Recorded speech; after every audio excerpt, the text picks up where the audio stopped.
ছোট্ট পাহাড়ি শহর, বেড়াতে গেলে যার উপর দিয়ে বারবার চলে যাওয়া হয়, কিন্তু এই জায়গাটাকে ঘুরে দেখা হয় না। যেখানে মেঘের ভিতর দিয়ে ছুটে চলে টয় ট্রেন, জানলার সার্সিতে টোকা দেয় ভোরের কুয়াশা, আর ঠান্ডা পাহাড়ি বাতাসে চা বাগানের সবুজে সমুদ্রের মতো ঢেউ ওঠে। আজকে আপনাদের ঘুরে দেখাবো the land off white orchid, Kurseong. ছবির মতো সুন্দর এই শহরে আমরা এমন কিছু জায়গা ঘুরে দেখব যেগুলো ভ্রমণ প্রেমীদের একেবারেই মিস করা উচিত না। আমার চ্যানেলে প্রথমবার এসে থাকলে অবশ্যই সাবস্ক্রাইব করে নেবেন।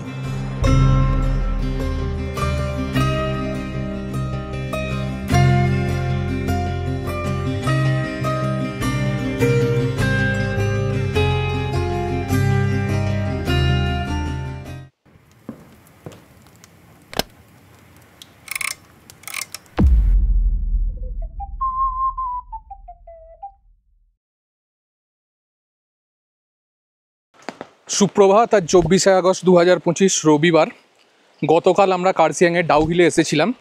গত পর্ব যারা দেখেছেন তারা জানেন কার্শিয়াংয়ে আমরা স্কুইরেল হোমস্টেতে ছিলাম। গতকালে আমরা ডাউহিলের এই আশপাশের কিছু জায়গা ঘুরে দেখেছি। সবথেকে বড় কথা হলো আমরা যেই হোমস্টেতে ছিলাম, ডাউহিলের সমস্ত কটা সাইট সিন পয়েন্ট কিন্তু এখান থেকে ওয়াকিং ডিস্টেন্সের মধ্যে। আগের পর্ব যদি না দেখে থাকেন অবশ্যই দেখে নেবেন, আমি ডেসক্রিপশান বক্স এবং আই বাটনের লিঙ্ক দিয়ে দেবো। আজকে আমরা একটু সাইট সিনে বেরোলাম কার্শিয়াংয়ে। এখানে এই প্রধানজির গাড়ি করে আমরা সাইট সিনে বেরোবো। বৃষ্টি হচ্ছে এখন, ওয়েদার খুব খারাপ। সাইট সিন যেই পয়েন্টগুলোতে যাবো দেখি সেখান থেকে ভিউ কীরকম থাকে। ডাউহিলের পরিবেশ আজকেও ঠিক কতটা মায়াবী লাগছে দেখুন। হয়তো এইরকম প্রকৃতির জন্যই মানুষ এই জায়গাকে হন্টেড বলে ভেবে নিয়েছে। আজকে সাইট সিন করার জন্য প্রথমেই চিমনিতে এলাম। বাইরে বৃষ্টি হচ্ছে, এইরকম ওয়েদার। এই হচ্ছে চিমনি পার্ক।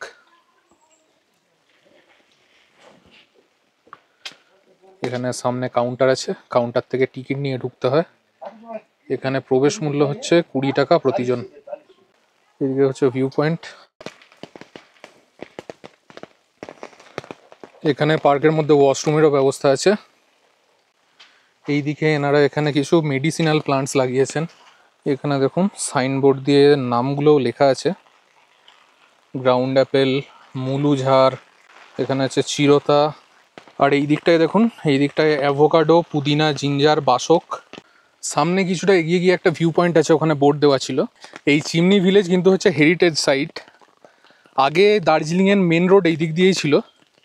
ব্রিটিশরা দার্জিলিংয়ে বাণিজ্য করতে যখন যেত, এই জায়গাটা ছিল কিন্তু তাদের বিশ্রামস্থল। এখানে সামনে একটা চিমনি আছে, আমি চিমনিটা দেখাচ্ছি। ওখানেই আগুন জ্বালিয়ে স্থানীয় সমস্ত বণিকেরা ওখানে বিশ্রাম করতেন। এখান থেকে সামনে গিয়ে ওই চিমনিটা এখনও আছে, আমি চিমনিটা দেখাচ্ছি। এখানে এই চিমনি পার্কের ভেতর ছোট ছোট ট্রেল আছে দুটো। এই ট্রেলগুলো দিয়ে কিছুক্ষণ ওয়াকও এনজয় করতে পারেন আপনারা জঙ্গলের মধ্যে। আর এই দিকে দেখা যাচ্ছে দেখুন সেই ভিউ পয়েন্টটা যেটার কথা বলছিলাম। এখানে দেখুন এই ভিউ পয়েন্টটা আছে। আর এই দিকে হচ্ছে ঘন পাইনের জঙ্গল। পাইনের জঙ্গলের মধ্যে দিয়েও একটা ট্রেল চলে গেছে, জঙ্গলের মধ্যে ওয়াক করা যেতে পারে। আর এইখানটা থেকে অবশ্যই ক্লিয়ার ভ্যালির ভিউ থাকে, কিন্তু এখন চারিদিকে মেঘ বৃষ্টি, সেই কারণে কিচ্ছু ভিজিবিলিটি পাওয়া যাচ্ছে না। এখানে ওই বেঞ্চ আর বসার জায়গা মতো করা আছে সমস্ত কিছু। এখানে বসে প্রকৃতি দেখতে দেখতে কিছুক্ষণ সময় কাটাতে পারেন এই পার্কে। চিমনির ওই গেটটা থেকে, মানে মেন রোড থেকে এই ভিউ পয়েন্টটা পর্যন্ত জাস্ট 1 থেকে 1.5 মিনিটের হাঁটা। এখানে এই দেখুন, এটা হচ্ছে সেই ঐতিহাসিক চিমনি।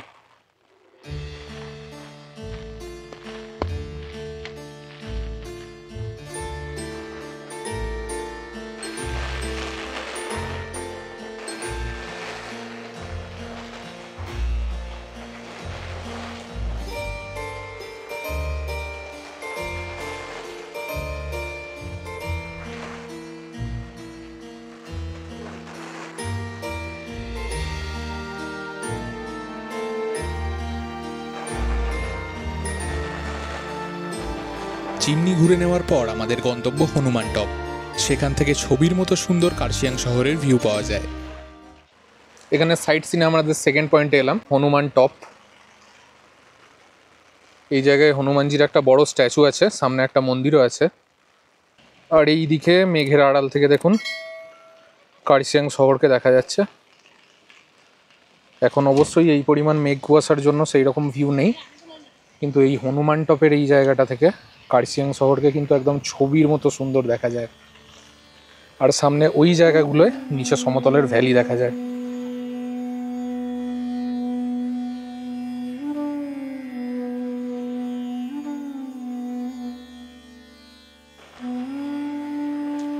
হনুমানজি স্ট্যাচুর নিচে একটা মন্দির আছে, আজকে কোনো কারণে বন্ধ।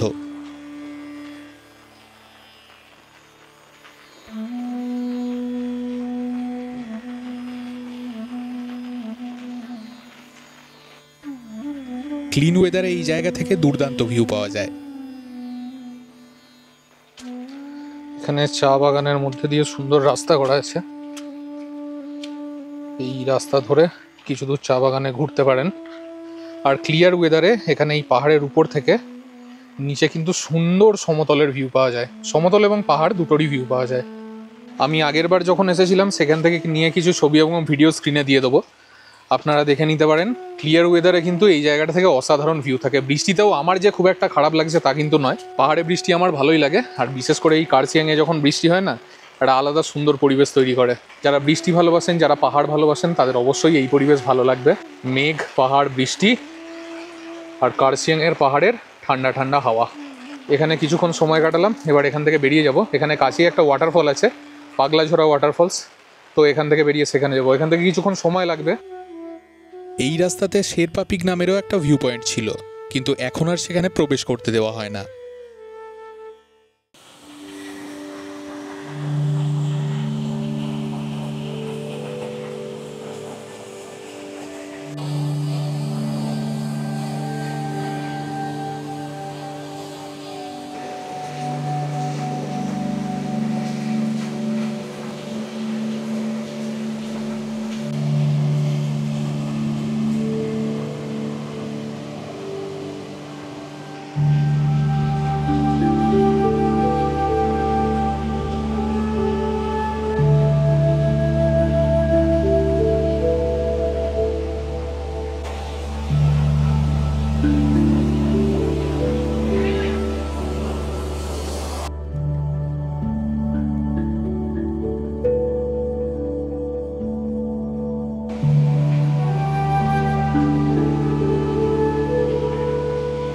সানডে সাসপেন্সে অনেকদিন আগে একটা গল্প শুনেছিলাম, সম্ভবত গল্পটার নাম হচ্ছে সর্বনাশিনী। সেটাতেও এখানে এই পাগলাঝোড়া ফলস যেটা আমরা দেখলাম সেটার উল্লেখ আছে, আর আশপাশের প্রকৃতিরও কিছু উল্লেখ আছে। আমার যতটা গল্পটা মনে পড়ছে, এই আশপাশের প্রকৃতির সাথে গল্পের কিন্তু একটা অদ্ভুত মিল আছে। গল্পে যেই পাগলাঝোড়া ফলসের কথা শুনেছিলাম, আমার পিছনে আপনারা সেই পাগলাঝোড়া ফলস দেখতে পাচ্ছেন। এখন বর্ষায় বৃষ্টি থাকার কারণে পাগলাঝোড়া পাগল গতিতেই বইছে। আর এই দিকে হচ্ছে সেই খাদটা। যারা সর্বনাশিনী গল্পটা পড়েছেন বা শুনেছেন তারা জানেন লেখক এই জায়গায় একটা পুল ছিল, সেই পুলটা কেটে দিয়েছিল। সানডে সাসপেন্সে সর্বনাশিনী শোনার পর আপনারা যদি এই পাগলাঝোড়া ফলসে আসেন, আমার মতো কিন্তু আপনারাও গল্পের সাথে এই জায়গাটার অদ্ভুত একটা মিল খুঁজে পাবেন। যদি আপনারাও এখানে আসেন, গল্পের সাথে এই জায়গাটার মিল খুঁজে পান, কমেন্টে আমাকে জানাতে ভুলবেন না। মেঘ কিছুটা পরিষ্কার হয়েছে। আমরা সাইট সিন মেনলি যেই জায়গাগুলো করছি সেই জায়গাগুলো কিন্তু আপনারা ব্রেকফাস্টের পর বেরিয়ে সাইট সিন করে আবার লাঞ্চের আগে হোটেলে ঢুকে যেতে পারবেন। খুব একটা দূরত্বে নেই জায়গাগুলো। এই পাগলাঝোড়া ফলসটা যদিও বা একটুখানি দূরে বেশি, কিন্তু বাকি জায়গাগুলো একদম ওই হোমস্টের কাছাকাছি। ওয়াকিং ডিস্টেন্সের মধ্যে কোন কোন জায়গা ঘুরতে পারবেন সেগুলো তো আপনাদের বললামই। আর তার সাথে গাড়ি করে কিন্তু এই জায়গাগুলো আপনারা ঘুরে নিতে পারেন। খুবই সুন্দর জায়গা, খুব একটা বেশি সময়ও লাগবে না আসতে। আর লাঞ্চের আগে যেহেতু ঘুরে চলে যাবেন, এটা একটা ভালো ব্যাপার, কারণ হোমস্টেতে থাকলে আমরা যখন বাইরে বেরোই সারাদিনটা ঘুরতে গেলে লাঞ্চটা মিস হয়ে যায়। এরপর আমাদের গন্তব্য গিদ্দা পাহাড়।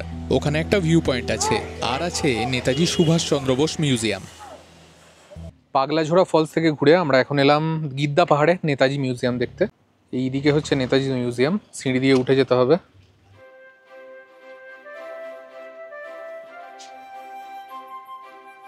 এই জায়গাটা দেখুন, নেতাজির একটা আবক্ষ মূর্তি করা আছে।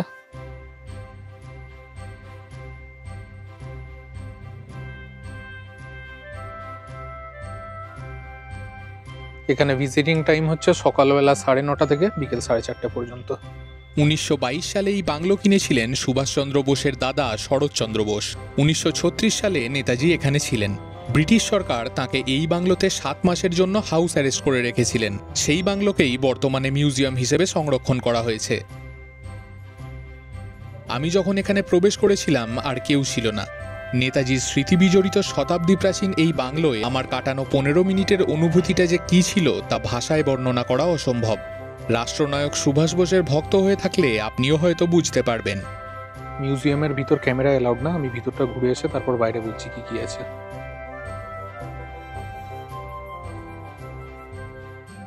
মিউজিয়ামটা ঘুরে নিয়ে বাইরে বেরোলাম। ভিতরটা একদম হেরিটেজ বাংলো, আর ভিতরে সুভাষচন্দ্র বোস এবং তার ফ্যামিলির ইউজ করা সমস্ত জিনিসপত্র আছে। প্রচুর রেয়ার ছবির কালেকশন আছে পুরনো দিনের নেতাজি সুভাষচন্দ্র বোস এবং অবশ্যই তার ঘনিষ্ঠ মহলের।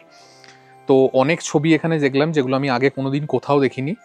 খুব ভালো লাগলো এইখানটা ঘুরে, তাদের ব্যবহার করা জিনিসপত্রগুলো দেখে ফিল করতে পারছিলাম একদিন নেতাজি এই জায়গায় ছিলেন। এই হচ্ছে সেই জায়গা, বোস ফ্যামিলির বাংলো।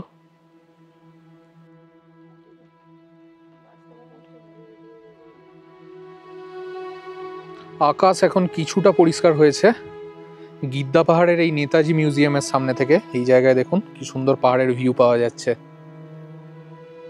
এই জায়গার কাছাকাছিও অনেক হোমস্টে আছে, একটা তো ইভেন এই পাশেই এই জায়গাতেও একটা হোমস্টে আছে, আপনারা এখানেও এসে থাকতে পারেন। এখানে এই সামনে হচ্ছে গিদ্দা পাহাড়ের ভিউ পয়েন্ট। মেঘ সরে গিয়ে এখন সূর্য হাসছে, আর তারই আনন্দে ঝলমল করছে প্রকৃতি।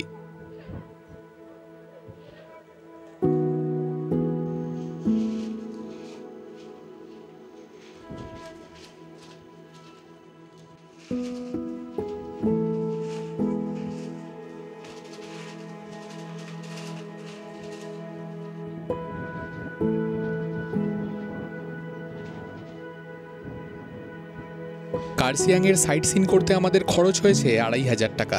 পাগলাঝোড়া স্কিপ করলে 500 টাকা কম খরচ হবে।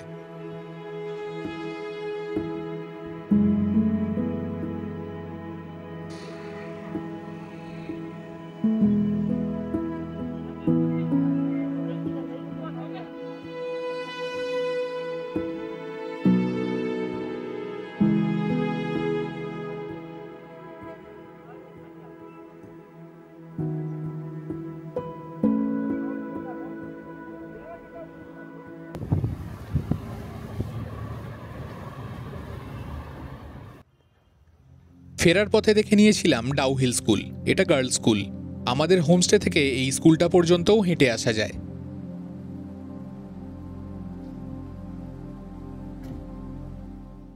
এখানে আমাদের লাঞ্চ দিয়ে গেছে, ঘুরে বেরিয়ে আসতে প্রায় 4টে বেজে গেছে, অনেক লেট হয়ে গেছে। আজকে লাঞ্চে দিয়েছে এখানে ভাত, এখানে বিনসের একটা ভাজি, এটা হচ্ছে স্কোয়াশের সবজি, এখানে ডাল দিয়েছে, পাঁপড়, এখানে স্যালাড, আর এইদিকে দিয়েছে মাছ। পাহাড়ে হোমস্টেগুলোতে জেনারেলি দুপুরবেলায় ডিম আর রাত্রে চিকেনই থাকে, সকাল আর রাত্রের খাবার অল্টারনেট করা যায়। মাছ খুব কম জায়গাতেই থাকে, বাট এটা ভালো লাগলো, পরপর 2 দিন এখানে থাকলে আপনাদের একদিন ডিম আর একদিন মাছই দেওয়া হবে।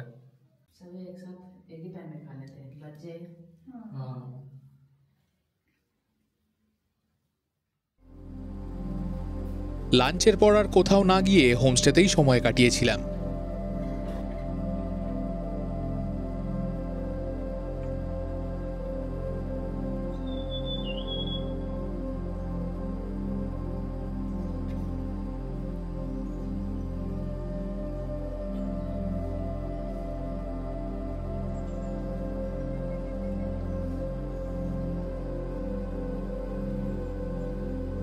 এই হোমস্টেটার নাম স্কুইরেল হোমস্টে হওয়ার পিছনে একটা কারণ আছে।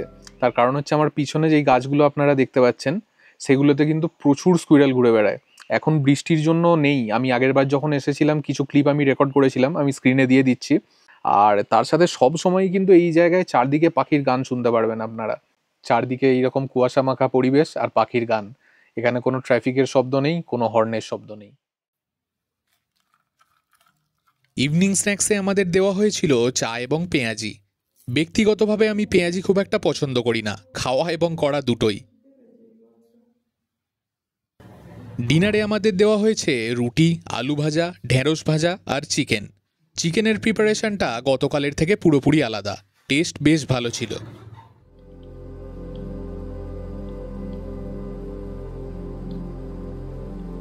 রাত্রে আমার কাজের সঙ্গী ছিল ভূতের অডিও স্টোরি।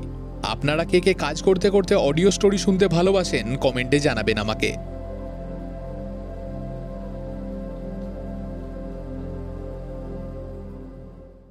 অবশেষে আজকে কিছুটা দেখা গেছে কার্শিয়াং শহরকে। এখান থেকে মেঘ কিছুটা সরেছে, এইখানটায় লক্ষ্য করলে দেখতে পারবেন এখান থেকে আবছা কার্শিয়াং শহরকে কিন্তু দেখা যাচ্ছে।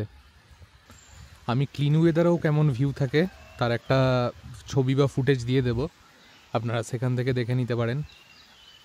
এই জায়গাটায় লক্ষ্য করলে দেখতে পারবেন, এই জায়গাটায় ভিক্টোরিয়া বয়েজ স্কুলের ছাদ দেখা যাচ্ছে। এখন গাছপালা বেশি বলে একদমই প্রপার দেখা যাচ্ছে না, কিন্তু এই ভিক্টোরিয়া বয়েজ স্কুলের ঠিক পিছনেই আমাদের হোমস্টেটা। অনেক পুরনো একটা স্কুল। ভিক্টোরিয়া বয়েজ স্কুলের স্থাপনা হয়েছিল 1979 সালে। সেই সময় মাত্র 16 জন শিক্ষার্থী নিয়ে এই স্কুল চালু হয়েছিল।